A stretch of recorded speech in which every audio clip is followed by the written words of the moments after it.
Zee 24 तास एक पाऊल पुढे. संजय दत्त साहेबांना भेटून आला तर एका इंग्लिश पत्रकारांनी प्रश्न केला की तू सगळ्यात पहिलं तिकडे कसा काय गेला, मातोश्रीवर जाण्याचं कारण काय. तर तो म्हणाला आमचे कौटुंबिक संबंध आहेत आणि मला बाळासाहेबांचे आशीर्वाद घ्यायचे होते आणि आता मी नवा डाव सुरू करतोय आणि तो मी वाघासारखा घोडदौड करीन. त्यापासून जो संजय दत्त जो धुवाधार त्याची फलंदाजी सुरू आहे तो संजय दत्त आता आपण बघतोच आहोत.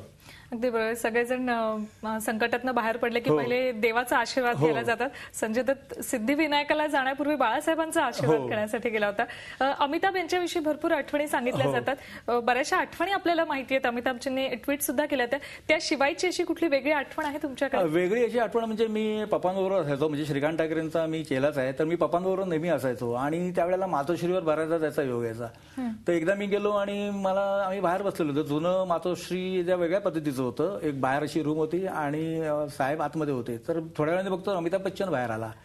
मग काही दिवसांनी अमिताभ बच्चननी जाहीर केलं की मी जे काय बोफोर्स प्रकरणामध्ये माझं जे नाव घेतलं जातं की माझी जी बदनामी होते त्याच्यात तू घाबरू नको, हा दिलासा मला शिवसेना प्रमुखांनी दिला. आणि तेव्हापासून बाळासाहेब आणि अमिताभ यांचे जे मैत्रीचे धागे जुळले ते कायमस्वरूपी जुळले. आणि आता तुम्ही काल आज कुठे अशी फोटो पाहिले असतील की एका कार्यक्रमामध्ये जॅकी श्रॉफ, बाळासाहेब, अमिताभ असे एकत्र बसलेत आणि कुठल्या तरी कार्यक्रमाचा आनंद घेत आहेत. आणि आताही पाहिलं असेल की ज्या दिवशी साहेब आजारी पडले त्या अमिताभ अभिषेकला घेऊन धावत बाळासाहेबांकडे, किंबहुना अमिताभ माझ्या अगदी चांगल्या आठवड्यामध्ये राजच्या लग्नाला सुद्धा आला होता.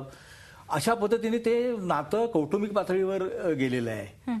आणि हे दोन आपापल्या क्षेत्रातले दोन शहनशाह एकत्र येणं ही एक मोठी बातमीच असते. अगदी बरोबर. दोन शहनशाह समोरासमोर येणं म्हणजे मोठी बातमी असते. बाळासाहेब आणि बॉलिवूड यांचं नातं तसं अतूट होतं.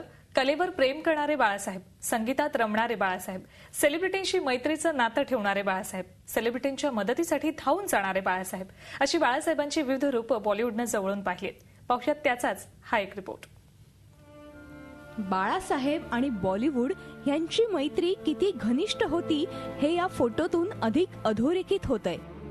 बॉलिवूड सेलिब्रिटींसाठी मातोश्रीचे दरवाजे नेहमीच उघडे असायचे. बाळासाहेबांनी नेहमीच बॉलिवूड सेलिब्रिटींवर मनापासून प्रेम केलं. त्यामुळे त्यांची अनेकांशी घनिष्ठ मैत्री होती. अनेकांसाठी त्यांनी मदतीचा हातही पुढे केला.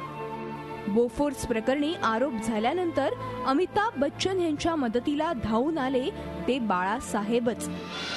तसंच कुली सिनेमाच्या वेळी अमिताभ यांना दुखापत झाल्यावर त्यांना ब्रीच कँडी रुग्णालयात दाखल करायला शिवसेनेची अँब्युलन्स उपयोगी पडली.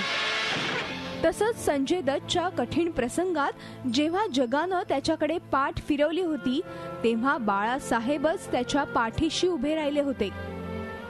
बाळासाहेबांचं संगीतावरही तितकंच प्रेम होतं. त्यामुळेच बाळासाहेबांचे गानसम्राज्ञी लता मंगेशकर यांच्याशी देखील मैत्रीचे सूर जुळले.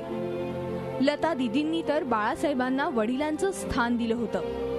त्यामुळे अनेक कार्यक्रमांमध्ये लता दीदी बाळासाहेबांच्या नतमस्तक व्हायच्या.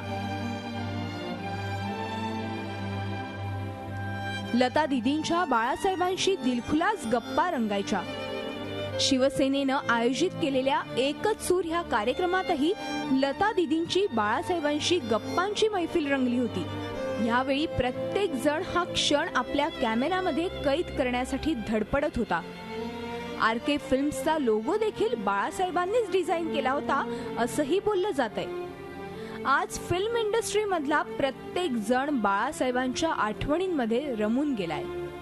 झी 24 ताससाठी ब्युरो रिपोर्ट, मुंबई.